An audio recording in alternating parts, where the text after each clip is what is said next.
अस्सलाम वालेकुम, मैं मोहम्मद अवैस आपसे मुखातिब हूँ। आज की अपनी इस वीडियो में रिव्यू करूँगा ईसो कैप्सूल्स का। तो ईसो कैप्सूल्स के फ़वाइद और नुकसानात के बारे में जानेंगे, तरीका इस्तेमाल क्या है, किन किन मसाइल में इस्तेमाल किया जाता है, ये सारी डिटेल इंशाल्लाह इस वीडियो में मैं आपको दूंगा। लेकिन उससे पहले आपसे गुजारिश है, अगर आप मेडिकल से रिलेटेड या अद्वियात से रिलेटेड इन्फॉर्मेटिव और हकीकत पे मबनी वीडियोस देखना चाहते हैं तो वीडियो को लाइक कीजिएगा, चैनल को सब्सक्राइब कीजिएगा, साथ में बेल आइकन को भी ज़रूर दबाइएगा।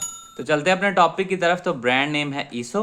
ये 40 और 20 mg की मिकदार में पाकिस्तानी मार्केट में अवेलेबल होता है। शाइगान फार्मा इसको बना रही है, जो कि एक अच्छी फार्मा है। कीमत की बात की जाए तो 20 mg की कीमत इस टाइम 235 रुपये है और 40 mg की कीमत इस टाइम 440 रुपये है और ये 14 के पैक में पाकिस्तानी मार्केट में अवेलेबल होते हैं। अब इसमें जो दवा शामिल है वो है इसोमेप्राजोल। इसोमेप्राजोल बेसिकली एक पीपीआई से रिलेटेड दवा है, यानी कि प्रोटॉन पंप इनहिबिटर। ये ऐसी अद्वियात होती हैं जो मैदे की तेजाबियत को कम करने या कंट्रोल करने की सलाहियत रखती हैं। अब बात कर लेते हैं इसके फ़वाइद और इस्तेमाल की। तो इसका सबसे ज़्यादा जो यूज़ होता है वो होता है गर्ड में। गर्ड से मुराद है गैस्ट्रोइसोफेजियल रिफ्लक्स डिजीज़। गर्ड से रिलेटेड एक डिटेल्ड वीडियो मैं बना चुका हूँ, एंड स्क्रीन पे और डिस्क्रिप्शन में लिंक डाल दूंगा, आप देख सकते हैं।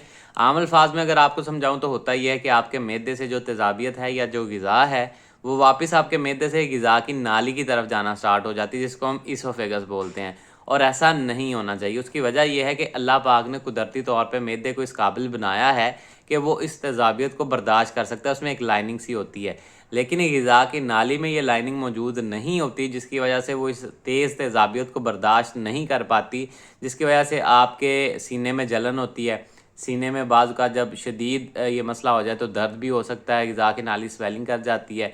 इसके अलावा यहाँ ये ज़ख्मी हो सकती है। इसके अलावा आपको उल्टी मतली की कैफियत होती है। जो कुछ खाते हैं ऐसे लगता है जैसे गले में ही स्टक होके रह गया, बेचैनी फुलनेस ही आपको फील होती है। तो ऐसी कैफियत गर्ड की वजह से होती हैं, तो उनमें इसका इस्तेमाल करवाया जाता है इन सिम्टम्स को दूर करने के लिए।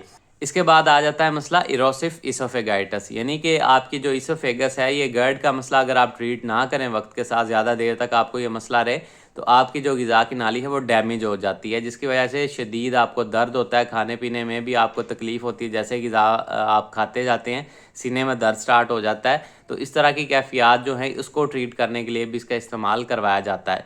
इसके बाद आ जाता है ज़ुलिंजर-इलियन सिंड्रोम। ये भी एक सिंड्रोम होता है जिसमें आपके मैदे में बहुत ज़्यादा तेजाबियत बनना स्टार्ट हो जाती है, तो उस तेजाबियत को भी कंट्रोल करने या कम करने में इसका इस्तेमाल करवाया जाता है। इसके अलावा अगर आपके मैदे में अल्सर हो जाता है, ज़ख़म हो जाता है, तो उसको ट्रीट करने के लिए, मैदे में सोज़श हो जाती है, उसको ट्रीट करने के लिए अगर आपकी छोटी आंत में ड्यूडिनम में ड्यूडिनल अल्सर हो जाता है या आपको पेप्टिक अल्सर हो जाता है तेजाबियत ज़्यादा होने की वजह से मैदे में, तो उसमें भी इसका इस्तेमाल करवाया जा सकता है। इसके बाद इसका इस्तेमाल करवाया जाता है एच पाइलोरी के ट्रीटमेंट में। एच पाइलोरी जो कि एक बैक्टीरियल इन्फेक्शन है, इससे रिलेटेड भी डिटेल वीडियो बना चुका हूँ, वो भी एंड स्क्रीन पर डाल दूंगा।